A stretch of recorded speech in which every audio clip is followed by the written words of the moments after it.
नमस्ते, प्रणाम, जय हिंद साथियों और स्वागत है आप सभी का बीपीएससी वाला पे।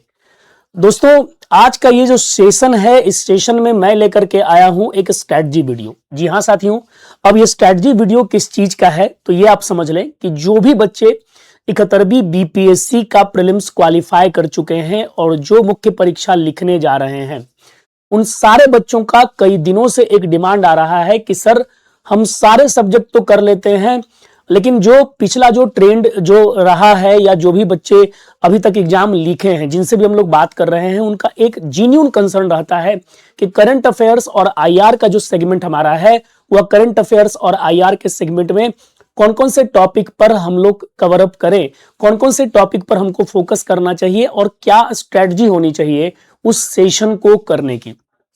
तो इस पूरे वीडियो के अंतर्गत मैं आपको बात करने जा रहा हूं 71वीं बीपीएससी मेंस के लिए आईआर और करंट अफेयर्स के जो इंपॉर्टेंट टॉपिक हो सकते हैं, उसी पर एक छोटा सा जो है स्ट्रेटजी वीडियो है ये।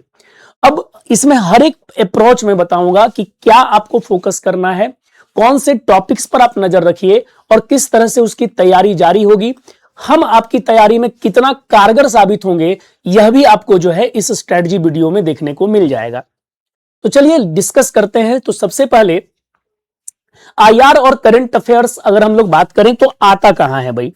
डायरेक्टली अगर मैं आईआर और करंट अफेयर्स की बात करूं तो बीपीएससी के मुख्य परीक्षा में जनरल स्टडीज पेपर 1 का पार्ट है। किसका है भाई? तो जनरल स्टडीज पेपर 1 यानी सामान्य अध्ययन की जो मुख्य परीक्षा होती है, उसमें जो पेपर 1 होता है उसमें है। टोटल इसमें मार्क्स कितने आते हैं भाई? तो 114 मार्क्स के क्वेश्चन जो है वह केवल आईआर और जो है भाई करंट अफेयर से रिलेटेड है।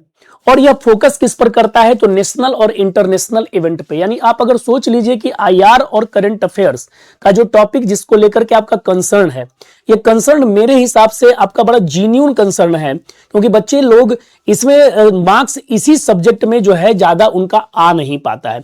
स्टैट को लेकर के मार्क्स तो आ जाता है, लेकिन इस खंड को लेकर के, ये सेगमेंट को लेकर के जो है मार्क्स कहीं ना कहीं छूटता रहा है बच्चों का।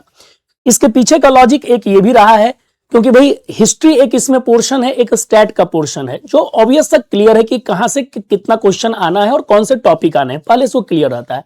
बट आईआर और करंट अफेयर्स का सेगमेंट ऐसा हो जाता है जहां पर प्रिडिक्शन काम नहीं कर पाते हैं। तो रफली जो है, जो अभी तक का मेरा अनुभव रहा है या जो हमारी पूरी की पूरी टीम की अनुभव रही है, तो हमने और मेरी पूरी टीम ने जो है बात विमर्श करके एक निचोड़ निकाला है इस बार के टॉपिक का कि क्या कुछ खास हो सकता है। इसको मैंने अलग अलग खंड में बनाया है। जैसे इसके अंतर्गत मैंने नेशनल इंपॉर्टेंस के लिए जो न्यूज है उसको मैंने कवर अप किया है। दूसरा मैंने आपको जो टॉपिक दिया हुआ है इसमें वह इंटरनेशनल न्यूज है, जो इंटरनेशनल लेवल पर जो काफी इंपॉर्टेंट है इन दिनों। तीसरा जो न्यूज मैंने कवर किया है वो बिहार रिलेटेड करंट अफेयर्स हैं, जिसका रोल बिहार से रिलेटेड रहा है। चौथा जो है भाई खास तौर पर है कि इंस्टीट्यूशनल बेस्ड, जैसे मान लिया जाए ब्रिक्स को लेकर के या इस तरह के कोई भी ऑर्गेनाइजेशन है इसको लेकर के। इसके बाद इंडेक्स बेस्ड क्वेश्चंस हैं, मतलब कुछ 4-5 फ्रेम बनाया है मैंने और इसी फ्रेमवर्क में मैंने पूरे के पूरे आपको टॉपिक को कंप्लीट करने की कोशिश की है। ठीक है, और लास्ट में हम डिस्कस करेंगे कि आखिर इसको हम कमांड कैसे करें, कैसे इन टॉपिक पर हम लोग पैनी दृष्टि रखें और कैसे इसको कवर अप किया जाए। तो चलिए बिना समय गवाए हुए मैं टॉपिक पर डिस्कस करता हूं कि कौन से टॉपिक इस बार 71वीं बीपीएससी मुख्य परीक्षा जो संभावित है मार्च और अप्रैल में, अब इसे माना जा रहा है मार्च ऑफिशियल अभी है, लेकिन अपरिहार्य कारणों से जो है मुझे जहां तक लग रहा है अप्रैल तक जा सकता है। इसे फिलहाल अभी आप मार्च मान करके चलेंगे। अब क्या है भाई, इंपॉर्टेंट टॉपिक में जो सबसे पहला है, जो मेरा जो सेगमेंट है, जो सबसे पहला सेगमेंट मैंने बनाया है, ये मेरा, अगर आप देखिए इस टॉपिक के अंतर्गत पार्ट 1, तो पार्ट 1 में मैंने रखा है बच्चों नेशनल इश्यूज। और नेशनल इश्यूज के टॉपिक में मुझे जहां तक लग रहा है कि इस बार जो इंपॉर्टेंट है, मैंने 10-12 टॉपिक इसमें से निकाले हैं। उसमें से एक है वन नेशन वन इलेक्शन, यानी कि एक राष्ट्र और एक चुनाव का टॉपिक। दूसरा जो टॉपिक यहां पर बनता है वो है वक्फ बिल। जी हां साथियों, बड़ा ही इंपॉर्टेंट ये बिल रहा है, खासतौर पर पार्लियामेंट का अगर आपने एक्टिविटी देखा होगा, उसके बाद कोर्ट की एक्टिविटी देखी होगी, ठीक है, पब्लिक ओपिनियन आपने सुना होगा। तो इन सारे कारणों से लेकर के जो है वक्फ बिल को लेकर के भी क्वेश्चन बन सकता है। खासतौर पर वक्फ बिल इंपॉर्टेंट इसलिए भी हो जाता है क्योंकि इससे बिहार से जुड़ा हुआ मैटर भी है। तो वन नेशन वन इलेक्शन का जो मैटर है और वक्फ बिल जो है ये इंपॉर्टेंट है इस बार। साथ ही साथ राइट टू डिस्कनेक्ट, या अभी तो खैर हम लोग कह सकते हैं कि भाई यह बिल के सेगमेंट को लेकर के है, जो अभी इनिशिएट हुआ है, इसका आने वाले समय में इंपैक्ट क्या होगा, क्या ये चीज है, इस पर बहस होनी जरूरी है। बट राइट टू डिस्कनेक्ट जो है इस बार के टॉपिक में इंपॉर्टेंट है। नारी शक्ति बंधन एक्ट 2023 बिहार में और खासतौर पर बिहार के इस बार के चुनाव में महिलाओं की भूमिका जो है वह काफी ज्यादा अविस्मरणीय रही है साथियों। तो मुझे जहां तक लग रहा है, जैसे भी पंचायत चुनाव को लेकर के भी बात आई है बिहार में कि भाई महिलाओं का को जो है काफी ज्यादा सीटें देने की बात चल रही है, 50% रिजर्वेशन है ही। लेकिन यहां पर यह ध्यान रखिएगा, नारी शक्ति बंधन एक्ट जो है काफी इंपॉर्टेंट है क्योंकि पार्लियामेंट और विधानसभा में, ठीक है, महिलाओं के रिजर्वेशन को 1/3 रिजर्वेशन को लेकर के ये बिल अब बात कर रहा है। तो इस पर डिस्कस करेंगे हम लोग। फिर जो एक बड़ी बहस का विषय बना हुआ है, बीबी जी रामजी और वर्सेस एमजी नरेगा। क्या बीबी जी रामजी है और एमजी नरेगा से लेकर के जो इसका विवाद अभी सामने आया है वो क्या है, ठीक है। इसके बाद जो टॉपिक डिस्कशन का रह सकता है वह है 130th कॉन्स्टिट्यूशन अमेंडमेंट बिल 2025। ये आपको ध्यान में होगा कि भाई कैसे जो हमारे माननीय हैं उनको खासतौर पर आप देख सकते हैं जब करप्शन का चार्ज उन पर लग जाता है या कोई भी अदर जो केसेस लग जाते हैं, 1 महीने तक का अगर उनको सजा हो गया तो उनको जो जिस पद पर वो उस समय है उस पद को छोड़ने के लिए इसमें व्यवस्था की गई है। तो यह भी एक बड़ा ही इंपॉर्टेंट इशू रहा है इन दिनों, तो इस पर डिस्कस करेंगे। फ्रीवीज, जी हां साथियों, फ्रीवीज एक ऐसा टॉपिक है जो रिसेंट अभी इलेक्शंस की बात करते हैं तो काफी ज्यादा चर्चा में रहा है। खासतौर पर दिल्ली के चुनावों से लेकर के झारखंड के चुनाव से होते हुए अमूमन बिहार के चुनाव तक जो है हमने फ्रीवीज की आवाज सुनी है। तो क्या फ्रीवीज है, इसका इंडियन इकोनॉमी पर, भारतीय अर्थव्यवस्था पर क्या प्रभाव पड़ने जा रहा है, क्या यह सही है, क्या यह गलत है। भारत जैसे लोकतांत्रिक देशों में जहां हम लोग लोक कल्याणकारी सरकार की संकल्पना करते हैं वहां पर फ्रीवीज कितना उपयोगी हो सकता है, इससे भारत की इकोनॉमी पर कितना इंपैक्ट पड़ेगा, पॉजिटिव और नेगेटिव, इस पर भी हम लोग बात करेंगे। तो ये सब टॉपिक जो है नेशनल इश्यूज के अंतर्गत हैं।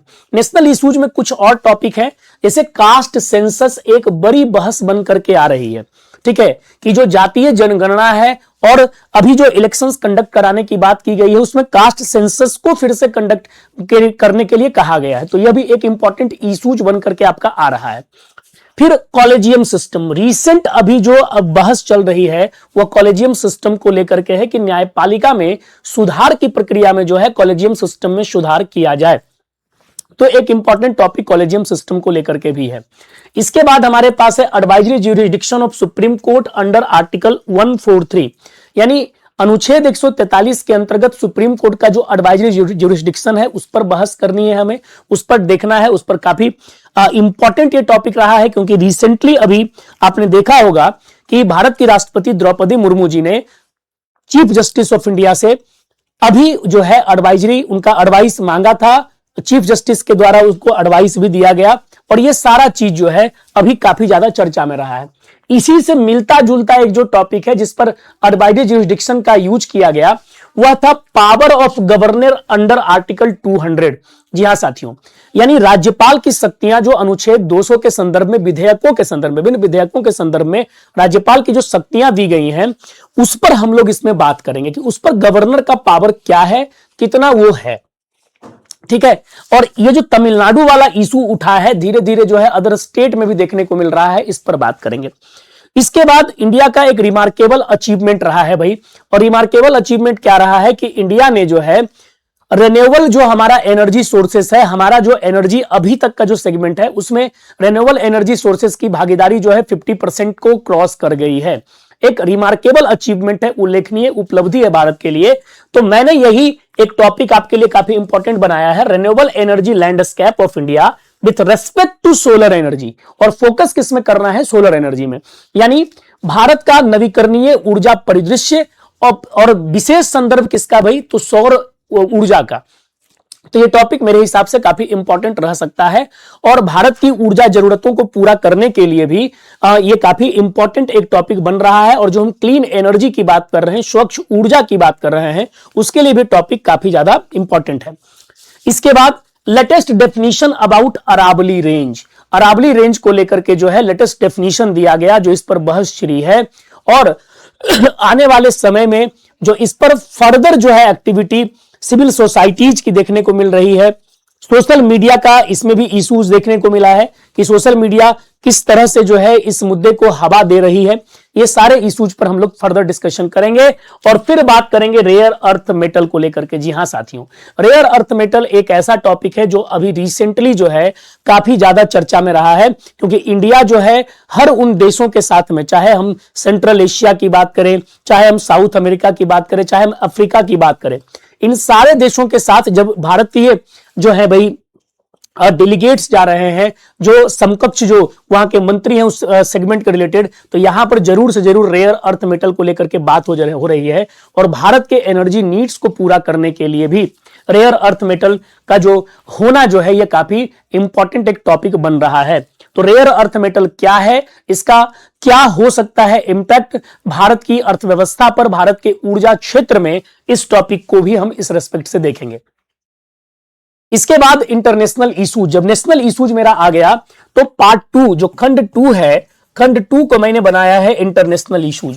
इंटरनेशनल इशूज में मैंने 6 टॉपिक निकाले हैं। 6 टॉपिक में है भाई इजराइल हमास इशू और कंडीशन ऑफ सेंट्रल एशिया। जिस तरह से उनके बीच में समझौता कराने की भी बात चल रही है, फिर विवाद खड़ा हो जा रहा है, फिर शांति, फिर विवाद, इस तरह की प्रक्रिया में जो है सेंट्रल एशिया, या कहिए कि आप सेंट्रल एशिया की जगह यहां पर हम लोग ध्यान में रखेंगे वेस्ट एशिया।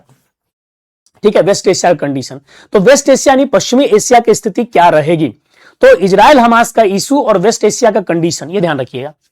उसके बाद ईरान इजराइल इशू, और देखिए विथ रेस्पेक्ट टू इंडिया, ये ध्यान में रखना है। ये हम लोग जब सब कुछ बात करेंगे इन दोनों टॉपिक में, तो विथ रेस्पेक्ट टू हमारा इंडिया जरूर आएगा। तो भाई ये ध्यान में जरूर रखिएगा। जैसे इंडिया और जॉर्डन के बीच में अभी जो समझौता बढ़ रहा है इंडिया और यूएई के बीच में जो समझौता बढ़ रहा है, बात समझ रहे हो, इंडिया और कतर के बीच में जो समझौता बढ़ रहा है, इंडिया और ओमान के बीच में जो समझौता बढ़ रहा है, तो एक तरफ क्या हो रहा है, इस रीजन में जो है कहीं ना कहीं अनिश्चितता का जो है एक वातावरण क्रिएट हुआ है, और उसी बीच में हम लोग इंडिया की भी एक्टिविटी यहां पर देख रहे हैं। तो इसी रेस्पेक्ट में, इस टॉपिक के रेस्पेक्ट में हमको इंडिया के सिचुएशंस को भी यहां पर डील करना है। फिर रशिया यूक्रेन इशू और ग्लोबल सप्लाई चेन पर इसका क्या इंपैक्ट पड़ने जा रहा है, यूएस का जो मेडिएशन इसमें चल रहा है उसकी बात करेंगे। फिर हमारा बात होगा यूएस टैरिफ कंसर्न और ट्रेड वॉर। यूएस का टैरिफ कंसर्न क्या है भाई, ट्रेड वॉर का सिचुएशन क्या है, इस पर हम लोग देखेंगे। ग्लोबल सप्लाई चेन पर इस पर क्या इंपैक्ट पड़ेगा, इंडिया पर क्या इंपैक्ट पड़ेगा, रेस्ट ऑफ द वर्ल्ड पर क्या इंपैक्ट पड़ेगा, इसको हम लोग देखेंगे। एफटीए, फिर हमारा टॉपिक आएगा भाई एफटीए पर, फ्री ट्रेड एग्रीमेंट पर। भाई हम लोग मुक्त व्यापार जो समझौता की बात कर रहे हैं, कैसे ये किसी की इकोनॉमी को जो है प्रभावित करता है, एफटीए क्या होता है, इंडिया जो अभी अलग अलग सेगमेंट में एफटीए कर रहा है। रिसेंटली हमने न्यूजीलैंड के साथ किया है, ऑस्ट्रेलिया से हमारी वार्ता चल रही है, ठीक है, यूएई, फिर हमारे पास कह रहे हैं हम लोग कि भाई यूरोपियन यूनियन के साथ हमारी वार्ता है, ब्रिटेन के साथ हमने कर लिया है। तो इस तरह का जो है सेगमेंट हम लोग देखेंगे। जेन जी के बारे में, जेन जी क्या है, जनजी प्रोटेस्ट जो नेपाल में हुआ, जनजी प्रोटेस्ट जो बांग्लादेश में हुआ, जनजी प्रोटेस्ट जो मडागास्कर में हुआ, इसी को लेकर के जो है हम लोग एक सेगमेंट और यहां पर डील करेंगे। ठीक है, क्या यह अरब स्प्रिंग जो एक समय चला था, क्या उसी की तरह का कोई एक्टिविटी दिख रहा है या कुछ और है, तो इन सारे चीजों पर हम लोग यहां पर एक फर्दर जो है डिस्कस करेंगे। फिर हमारे पास इंटरनेशनल ऑर्गेनाइजेशन से रिलेटेड जो करंट अफेयर्स के इश्यूज हैं उस पर डिस्कस करेंगे। जैसे ब्रिक्स समिट 26 की ब्रिक्स समिट इंडिया में होने जा रही है, तो उसके रेस्पेक्ट में हम लोग बात करेंगे। क्वाड समिट 25 का इंडिया में होने वाला था लेकिन हो नहीं पाया, क्या कुछ क्वाड को लेकर के भविष्य है, क्या कुछ क्वाड को लेकर के अनिश्चितताएं हैं, इस पर डिस्कस करेंगे। G20 हमारा टॉपिक बना है, G7 हमारा टॉपिक है, नाटो हमारा टॉपिक रहेगा, आसियान पे हम लोग बात करेंगे, इंडिया आसियान रिलेशन की बात करेंगे, बिम्स्टेक पर बात करेंगे, एससीओ हमारा एक इंपॉर्टेंट टॉपिक बन रहा है, डब्ल्यूटीओ, और अभी रिसेंटली जो चाइना ने डब्ल्यूटीओ में भारत के खिलाफ जो है खासतौर पर जो हमारा जो सोलर सब्सिडीज दी जा रही है इसको लेकर के जो कंप्लेन फाइल किया है उसके रेस्पेक्ट में डब्ल्यूटीओ की एक्टिविटी बात करेंगे। यूएनओ और यूएनएससी का इशू, क्योंकि इंडिया बार बार यूएनएससी में रिफॉर्म करने की बात कर रहा है। COP30 जो वेलम कॉन्फ्रेंस हुआ था ब्राजील में, उसमें क्या क्या जो है डिसीजंस लिए गए हैं, उसके फर्दर इंपैक्ट क्या होने जा रहे हैं, इस पर डिस्कस करेंगे। इंटरनेशनल सोलर अलायंस का जो 8th सेशन हुआ है उस पर डिस्कस करेंगे। तो ये सारे टॉपिक जो हमारे हैं यह किससे रिलेटेड है भाई, तो इंटरनेशनल ऑर्गेनाइजेशन से रिलेटेड है। तो यह मेरा करंट अफेयर्स और आईआर वाले सेगमेंट में जो है यह मैंने पार्ट 3 बनाया है। ये मैंने क्या बनाया है भाई, ये खंड मैंने पार्ट 3 सेगमेंट बनाया है जिसमें से इतने सारे टॉपिक पे हम लोग डिस्कस करेंगे। ये आपको देखना चाहिए अगर आप सीरियस एस्पिरेंट हैं तो। इसके बाद बिहार स्पेशल करंट, देखो भाई जो मेरा पार्ट 4 का जो टॉपिक है उसमें मैं आपको एक सलाह देता हूं कि आप इन सब टॉपिक्स पर जरूर फोकस करिएगा। सबसे बड़ा बात है एसआईआर, स्पेशल जो इंटेंसिव रिवीजन किया गया है ना वोटर लिस्ट का, और उसका जो बिहार इलेक्शन पर जो है इंपैक्ट रहा या बिहार इलेक्शन को लेकर के जो उसमें बातें चली वहां पर बात करेंगे। अब एसआईआर जो है बंगाल में चल रहा है, एसआईआर जो है अभी एमपी में चल रहा है, एसआईआर दिल्ली की जो बात हो रही है ये क्या है एसआईआर, और बिहार इलेक्शन और अदर स्टेट में इसका क्या इंपैक्ट होने जा रहा है। तो बिहार विशेष संदर्भ में हम एसआईआर की बात करेंगे। Caste politics in Bihar with respect to the 2025 election, कैसे बिहार में जो है जातिगत जनगणना का समीकरण चुनाव में बैठाया गया है, इस पर डिस्कस करेंगे। बिहार सरकार ने 25 से 30 फिर से नीतीश और 7 निश्चय 3 प्रोग्राम जो चलाए हैं भाई उस पर क्या हम लोग का डिस्कशन रहेगा। 7 निश्चय 3 1 और 2 से किस तरह से अलग है, यह फर्दर डिस्कशन का पार्ट आपका बनेगा। बिहार में एक हालिया दिनों में काफी ज्यादा हम लोग एक इंपॉर्टेंट एक्टिविटी देख रहे हैं, स्पोर्ट्स इंफ्रास्ट्रक्चर बिहार में क्या बनाया गया है, किस तरह से स्पोर्ट्स सेगमेंट में बिहार में एक तरह समझिए रेवोल्यूशन लाने की बात की जा रही है वो देखना है। इसके बाद इंडस्ट्रियल इंफ्रास्ट्रक्चर जो बिहार में बूस्ट किया जा रहा है, बिहार को इंडस्ट्रियल हब बनाने की जो बात की जा रही है, तो इंडस्ट्रियल इंफ्रास्ट्रक्चर कितना जरूरी है बिहार के डेवलपमेंट के लिए, इस पे बात करेंगे। और जीविका स्कीम की बात करेंगे। और ध्यान में रखना है ये सारे के सारे ये खासतौर पर ये जो टॉपिक हैं ये हम लोग जब बात करेंगे, एक जो हमारा गोल है इंडिया एट 2047 जो विकसित भारत का संकल्प हमने रखा है, यह भी एक इंपॉर्टेंट टॉपिक हो सकता है, अलग से ये हो जाए आपका, और बिहार के रेस्पेक्ट में भी ये देखना है हमको, ठीक है। इसके बाद है जीविका स्कीम और उसका मुख्यमंत्री महिला रोजगार योजना। कहा जाता है क्या कि मुख्यमंत्री महिला रोजगार योजना जो है बिहार चुनाव 2025 जो बिहार विधानसभा चुनाव 2025 था उसमें इसने जो है एक ऐसा ऐतिहासिक निर्णय था सरकार का जिसने सरकार को जो है एक ऐतिहासिक जीत दिला दी, ठीक है। तो हम लोग इस स्कीम के बारे में बात करेंगे, इसके प्रोज एंड कॉन्स की बात करेंगे, ठीक है, फ्रीबीज से इसका कनेक्शन जोड़ेंगे, ये सारी चीज पर हम लोग बात करेंगे। इस पर recent summit held in India. अब हमारा जो अगला जो सेगमेंट इसके बाद आता है पार्ट 5 जो मेरा है, पार्ट 5 में हमारा है रिसेंट समिट जो इंडिया में अभी हुए हैं जिस पर हमारी शायद नजर कम जाती है, तो इसको ध्यान में रखना है। जैसे इंडिया और एआई इंपैक्ट समिट, ठीक है। दूसरा है भाई second WHO global summit on traditional medicine, ये बड़ा इंपॉर्टेंट टॉपिक रहने जा रहा है। 10th ग्लोबल इकोनॉमिक समिट, इस पर डिस्कस करना है। अर्थ समिट 2025 की बात करेंगे। और जो अभी गांधीनगर में हुआ था भाई 20th UNESCO session on safeguarding intangible cultural heritage पे हम लोग डिस्कस करेंगे। तो ये हमारा पार्ट 5 में रिसेंट समिट जो इंडिया में अभी हुए हैं उसमें क्या क्या अप्रोच लिए गए हैं, क्या क्या डिसीजंस लिए गए हैं, उस पर फर्दर डिस्कशन करेंगे। इसके बाद पार्ट 6 में मैंने डाला है कुछ इंपॉर्टेंट इंडेक्स, रिसेंट इंडेक्स, और इसमें इंडिया का जो परफॉर्मेंस है बीपीएससी एग्जाम को लेकर के, तो बीपीएससी मेंस में इंडेक्स रिलेटेड एक क्वेश्चन जरूर पूछ लेती है। तो कुछ इंडेक्स खासतौर पर मैंने जो है 7 इंडेक्स बनाए हैं। एक जैसे HDI ह्यूमन डेवलपमेंट इंडेक्स हो गया, करप्शन परसेप्शन इंडेक्स हो गया, भ्रष्टाचार जो अवधारणा सूचकांक है उस पर बात कर रहे हैं।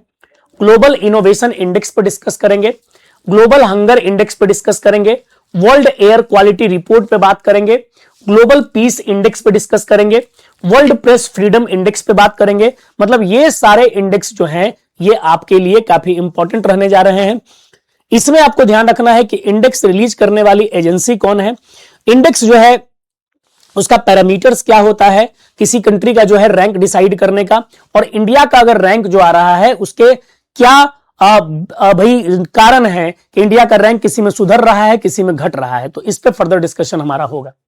इसके बाद पार्ट 7 और यही जो आपका है लास्ट खंड मैंने बनाया है कि भाई ये है आईआर रिलेटेड इशू, भारत का उसके पड़ोसी देशों के साथ संबंध को लेकर के। जैसे इंडिया और पाकिस्तान जितने भी इशूज अभी आए हैं, चाहे आप ले लीजिए कश्मीर इशूज की बात अभी कर लीजिए, अभी रिसेंट में सबसे ज्यादा जो इशू हमारा रहा वह रहा अभी रिसेंट में अगर हम लोग बात करते हैं तो यह सरक्रीक को लेकर के रहा है भाई। इससे पहले अगर आप बात करिए इंडस वाटर ट्रीटी को लेकर के, शिमला एग्रीमेंट को लेकर के बीपीएससी ने मेंस में पूछा भी रहा है। तो ये सारे क्वेश्चंस हम लोग ध्यान में रखेंगे। इंडिया श्रीलंका की बात करेंगे, इंडिया सेंट्रल एशिया की बात करेंगे, इंडिया वेस्ट एशिया की बात करेंगे, इंडिया नेपाल की बात करेंगे, और इंडिया बांग्लादेश। नेपाल और बांग्लादेश में जेन जी के संदर्भ में हम लोग बात करेंगे, और बांग्लादेश वाला जो इशू होगा यहां पर हम लोग नॉर्थ ईस्ट के रेस्पेक्ट में इस टॉपिक को हम लोग देखेंगे। इंडिया और बांग्लादेश के बीच का जो रोल है यह हम लोग नॉर्थ ईस्ट के रेस्पेक्ट में हम लोग बात करेंगे। ठीक है, तो यही सारे टॉपिक पर आपको फर्दर डिस्कशन करना है, फर्दर जो आपको पढ़ना है। आप चाहें तो इसके लिए सेल्फ एकदम तैयारी कर लीजिए, इतने टॉपिक पर आप अपना नोट्स बना लीजिए, कोई भी सोर्स आपको मिलता है उस सोर्स से उठा करके पढ़ लीजिए, लेकिन बेहतर इस पर अपना काम कर लीजिए। आपका आईआर और करंट अफेयर्स के सेगमेंट में 114 मार्क्स आपके जो है पकड़ा जाएंगे। ये बात आप याद रखिए, चाहे वो 38 मार्क्स के क्वेश्चन में हो, चाहे वो शॉर्ट नोट्स के क्वेश्चन में हो, अमूमन इसी से रिलेटेड या इसी के इर्द गिर्द जो टॉपिक घूमेगा। देखिए ऐसा नहीं होगा, हो सकता है डायरेक्ट क्वेश्चन आ जाए, या हो सकता है कि इसी का एक पार्ट का क्वेश्चन आ जाए, मे बी पॉसिबल। ठीक है, ये तो प्रिडिक्शन है भाई। तो भाई हमने जो मेरा जो अपना कोशिश है या मेरा जो अनुभव है, मेरी टीम का जो अनुभव है, उसके बेस पर हमने इसको बता दिया है।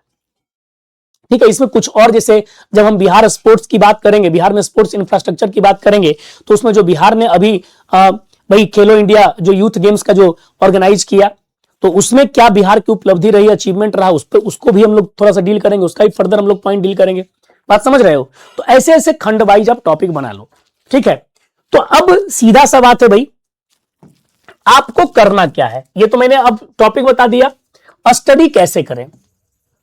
देखो भाई, स्टडी कैसे करें, एक तो सबसे बड़ा बात है हमारा वाईटी सेशन इसके लिए है। मैंने साफ तौर पर कहा कि जरूरी नहीं कि आप हमारे सेशन को ही करिए, मैं इस बातों में बिलीव नहीं करता। जहां आपको बेहतर लगे, ये टॉपिक पर सबसे अच्छी मटेरियल आपको मिले, ये टॉपिक आप कर लो। तो एक हमारा वाईटी सेशन पर ये टॉपिक्स आएंगे। तो एक तो हमारा वाईटी सेशन है, ठीक है, बीपीएससी वाला ध्यान रखिएगा, जिस पर आप ये वीडियो अभी देख रहे हैं, इस पर हम लोग इन टॉपिक्स को डील करेंगे। दूसरा, इनमें से कुछ टॉपिक्स को डील करेंगे, ये भी बात आप समझ लें। दूसरा क्या होगा भाई, हमारे पेड कोर्सेस में भी जो मेंस स्पेसिफिक प्रोग्राम हमारे हैं, ठीक है, मेंस स्पेसिफिक प्रोग्राम है। जैसे एक हमारा चल रहा है सफलता, ठीक है, ये ऑफलाइन और ऑनलाइन दोनों मोड में है। तो आप इसको जो है ऑफलाइन ऑनलाइन दोनों मोड का मतलब हुआ हाइब्रिड मॉडल पे ही है, ये आपका चल रहा हाइब्रिड मोड में चल रहा है, तो आप इसको कर सकते हैं। या जो हमारा मुख्य परीक्षा जो मॉडल है, उसमें भी इस पर टॉपिक पर फर्दर डिस्कशन होंगे, तो आप वहां इसको कर लीजिए। ठीक है, या आप हमारे डीसीए के साथ बने रहिए, ये सारे टॉपिक पर फर्दर डिस्कशन डीसीए में हो रखा है और आने वाले समय में भी होगा। डीसीए मतलब डेली करंट अफेयर्स, जो डेली सुबह 7 बजे चल रही है। तो इस पर भी आप क्या करिए, फोकस करिए, और लगभग इन सारे टॉपिक्स पर मैंने डिस्कशन किया हुआ है। फिर जो है अभी डिस्कशन हम लोग जैसे जैसे टॉपिक्स बढ़ेगा उस पर करेंगे ही करेंगे। तो ये सारे टॉपिक पर डिस्कशन होगा, तो उसी से यूनाइट करके भी आप कर सकते हैं। जो आपको बेहतर लगता है वो आप तैयारी करिए। इसके बाद आप तैयारी करने के बाद में हमारे टेस्ट सीरीज प्रोग्राम से जरूर जुड़े। टेस्ट सीरीज प्रोग्राम से मुख्य परीक्षा का टेस्ट सीरीज जो है 12 टेस्ट की एक श्रृंखला हम लोग लेकर के आए हैं, 12 टेस्ट की श्रृंखला। ठीक है, इसके साथ बेनिफिट क्या होगा कि आपको सफलता 2.0 जो हमारा बैच है, या सफलता जो हमारी बैच है, वह आपको फ्री में मिल रहा है। 999 रुपए केवल लग रहे हैं। मतलब मुख्य परीक्षा के लिए जो टेस्ट है, वो टेस्ट के साथ साथ आपको सफलता की बैच भी इसमें मिल जाएगी। ठीक है, और बाकी QR कोड रहेगा या डिस्क्रिप्शन में लिंक दिया रहेगा इस बैच के लिए, आप उससे जाकर के डायरेक्टली आप बैच पे ज्वाइन कर सकते हैं। यह बैच उन्हीं बच्चों के लिए है जो बच्चे 71वीं का मुख्य परीक्षा दे रहे हैं, मेंस एग्जाम लिखने जा रहे हैं, उनके लिए डेडिकेटेड बैच है। ठीक है, जिनको अदर भी जुड़ना हो कि अब हमको ये टॉपिक कवर करना है किसी दूसरे एग्जाम के लिए या आने वाले समय के एग्जाम के लिए, तो वो भी इससे जुड़ सकते हैं। ठीक है, तो यही है खासतौर पर आपके लिए जो मेरा टॉपिक था और जो हमारा प्रोग्राम है वो मैंने बता दिया। साथ ही साथ ये मैंने प्रोग्राम भी बता दिया, स्टडी आप खुद से सेल्फ स्टडी भी कर सकते हैं। जरूरी नहीं कि आप कोर्स ही परचेज करें। आपको लगता है कि सेल्फ स्टडी कर लो, तो मैं सेल्फ स्टडी को भी प्रायोरिटीज देता हूं। सेल्फ स्टडीज के द्वारा भी आप कर सकते हैं टॉपिक, बट डेडिकेटेड टॉपिक चाहिए और टॉपिक पर मेहनत करने वाला इंसान चाहिए। आप खुद से कर सकते हैं तो खुद से, नहीं तो कोई अगर कहीं वेबसाइट पे मिल रहा है तो कर लीजिए, लेकिन इतने टॉपिक को अमूमन करके एग्जाम में देने जाइए, आपका एग्जाम जो है काफी बेहतर रहेगा। ठीक है, thank you very much and all the best. जय हिंद, जय बिहार।